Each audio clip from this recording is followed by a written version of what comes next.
Assalamualaikum dan selamat sejahtera. Hari ini kita akan sambung dengan subtopik 4.2 iaitu siri kereaktifan logam bahagian pertama.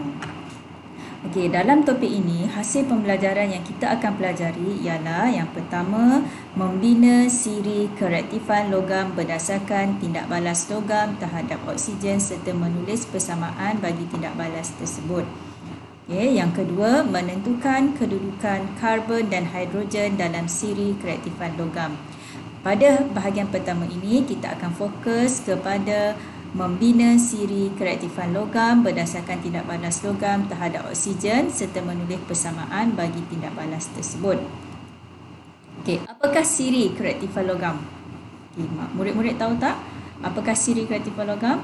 Siri kereaktifan logam adalah siri yang menunjukkan tertib kereaktifan logam terhadap oksigen. Okey, logam disusun dalam siri kereaktifan logam berdasarkan kecergasan tindak balas logam terhadap oksigen. Logam yang paling cergas bertindak balas dengan oksigen akan diletakkan di atas di kedudukan paling atas dalam siri kereaktifan logam. Manakala logam yang bertindak balas paling lemah terhadap oksigen akan diletakkan paling bawah dalam siri kereaktifan logam. Okey, ini adalah contoh siri kereaktifan logam. Kamu boleh lihat pada muka surat pada buku teks ya, muka surat 129. Okey, ini adalah siri kereaktifan logam terhadap oksigen, susunan logam terhadap oksigen. Okey. Kereaktifan logam terhadap oksigen semakin bertambah apabila bergerak ke kanan. Okey, boleh lihat ini. Anak panah menuju ke kanan bermaksud kereaktifan logam terhadap oksigen semakin bertambah. Okey, contoh kalium.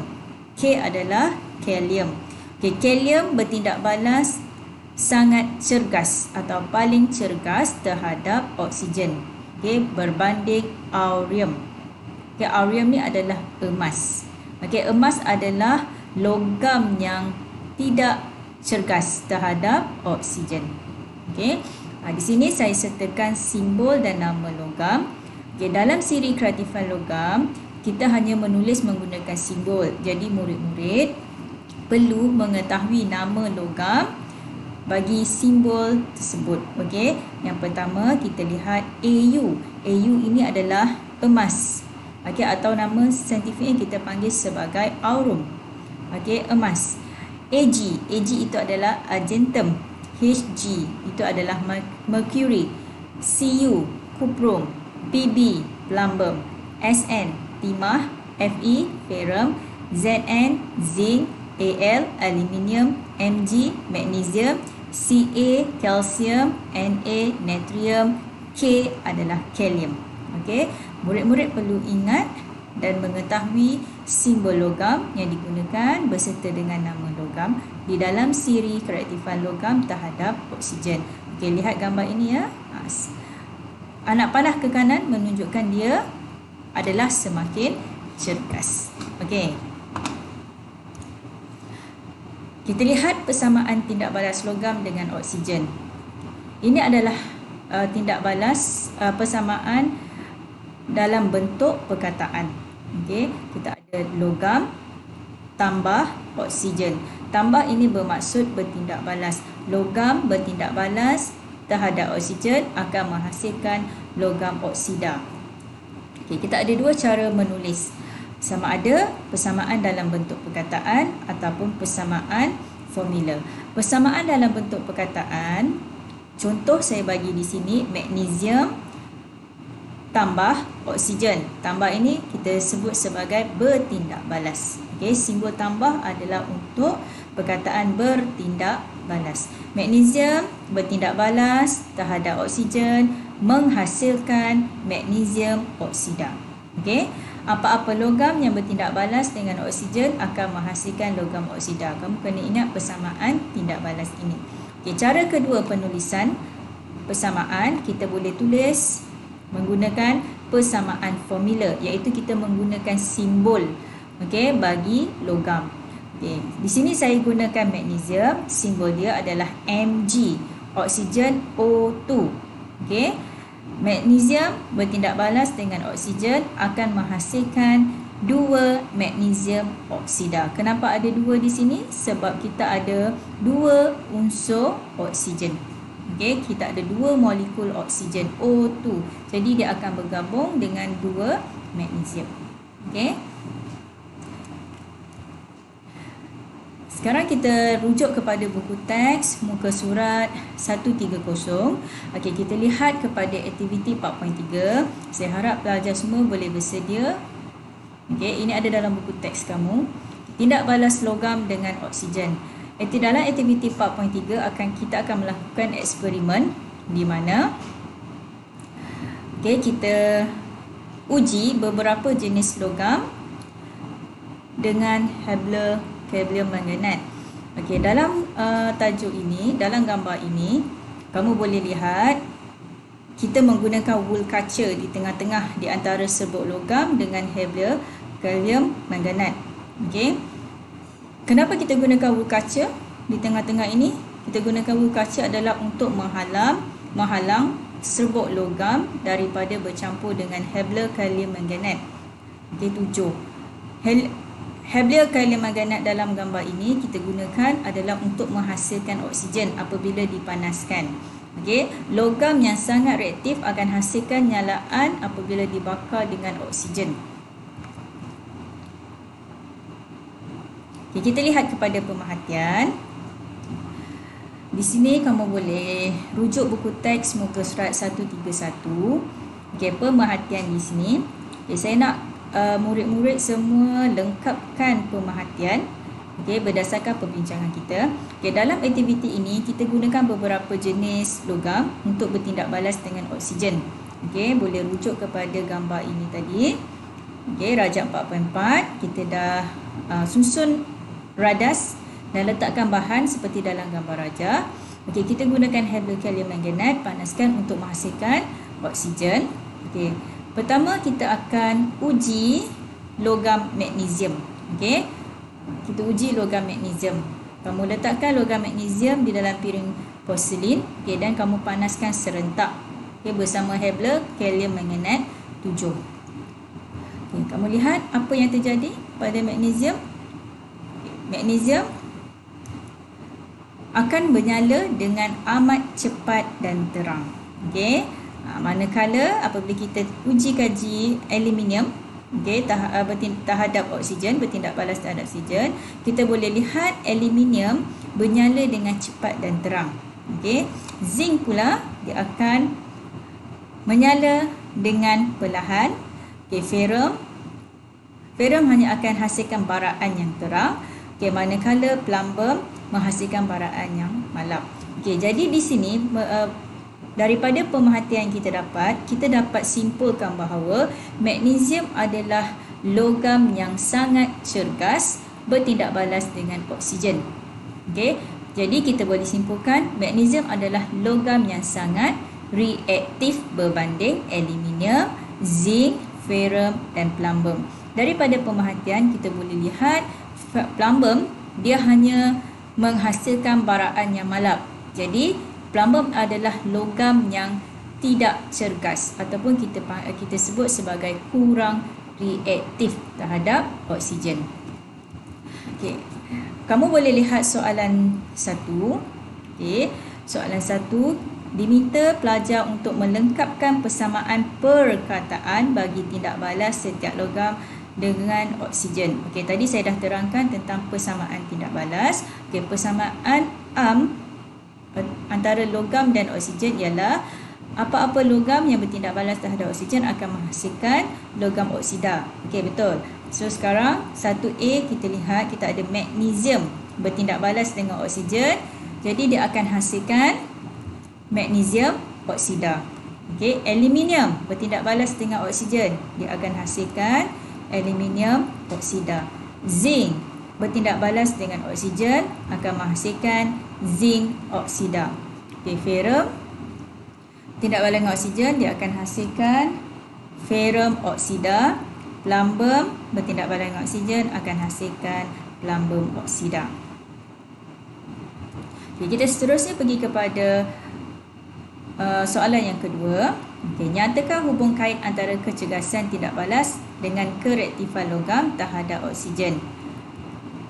Semakin reaktif logam itu, semakin cergas tindak balas terhadap oksigen.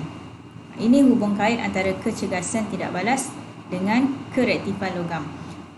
Tadi kita daripada pemerhatian kita dapat lihat magnesium sangat cepat bertindak balas dengan oksigen berbanding logam-logam yang lain. Jadi semakin reaktif logam itu, kita tahu dia semakin cergas bertindak balas terhadap oksigen. Kedudukan magnesium berada di atas dalam siri kereaktifan logam kan, berbanding zinc, plumbum, ferrum. Sebab itu magnesium adalah logam yang reaktif.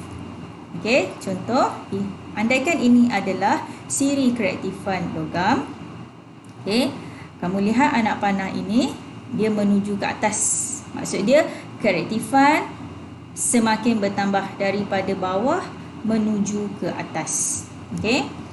So, tadi dalam eksperimen ini, aktiviti ini kita menggunakan magnesium, aluminium, zinc, ferrum, plumbum.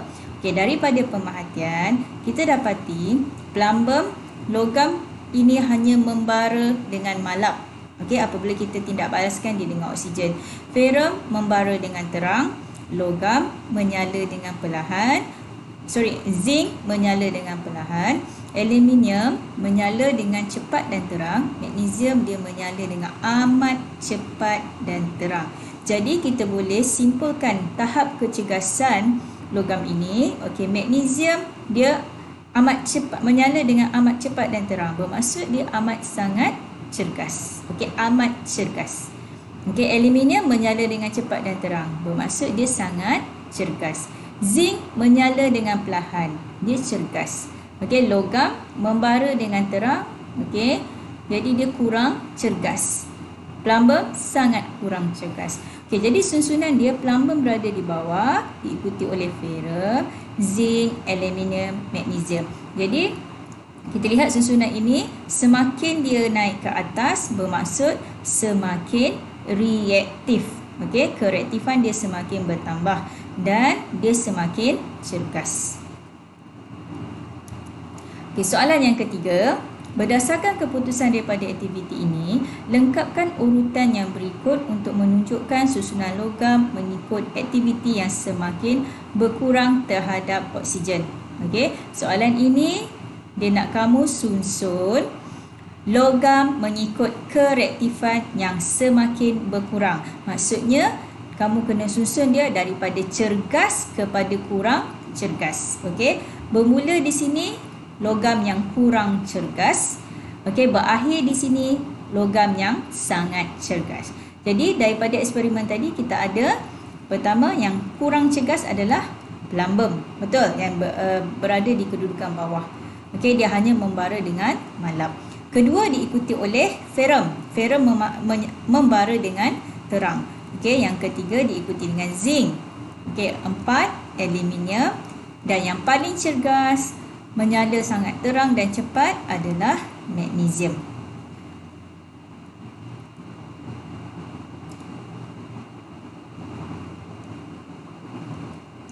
Lihat ini. Ini adalah kita bayangkan ini adalah siri kereaktifan logam. Kereaktifan semakin bertambah daripada bawah naik ke atas. Kamu lihat ya. Tadi kita dah lihat siri kereaktifan logam dalam buku teks. Sekarang kita susun semula logam yang kita ada dalam siri kereaktifan logam. Bermula daripada bawah, kita ada aurum. Aurum ini adalah emas, argentum, cuprum, plumbum, stannum, ferrum, zinc, aluminium, magnesium, calcium, natrium, kalium. Dalam siri kereaktifan ini, apabila logam ini menuju naik ke atas anak panah, kedudukan dia daripada bawah hingga naik ke atas, kereaktifan logam itu adalah bertambah. Bermaksud kecergasan dia pun bertambah. Aurum adalah logam, sejenis logam yang sangat tidak cergas. Kereaktifan dia terhadap oksigen sangat lemah. Berbanding dengan argentum. Argentum lebih cergas. berbanding aurum. Cuprum lebih cegas berbanding argentum. Dan siri yang paling atas adalah yang sangat cegas. Contoh kalium. Kalium adalah logam yang paling cegas terhadap oksigen. Okey. Senang saya nak bagi kamu tips untuk mudah ingat. Senang saja nak ingat. Kita buat ayat. Okey, daripada logam ni, okey, daripada simbol ni kita ada K, Na, Ca ni dalam bahasa Inggeris dia simbol. Okey, kita ada calcium, magnesium, aluminium, zinc, ferrum, stannum, plumbum, cuprum, argentum, aurum. Okey, tip mudah untuk mengingat. Kita buat ayat. Okey. Bermula daripada logam yang pertama, kalium, kita tukar jadi kalau. Kalau nak kahwin, mesti ada zakat fitrah supaya perkahwinan kekal abadi aman. Okey? Kalau murid-murid nak ingat nama satu-satu, memang susah. Okey? Setengah murid susah untuk mengingat. Okey, jadi saya bagi kamu tips untuk mudah mengingat. Tukarkan kepada dalam bentuk ayat. Ini contoh ayat yang saya beri. Kamu boleh tukar pada ayat-ayat yang lain supaya kamu mudah ingat ikut kreativiti masing-masing. Okey. Jadi sampai di sini sahaja kita punya bahagian pertama untuk subtopik 4.2. Cikgu harap kamu dapat memahami subtopik ini dan melengkapkan aktiviti 4.3 bagi pemerhatian dan juga soalan 1 hingga 3. Sekian, terima kasih.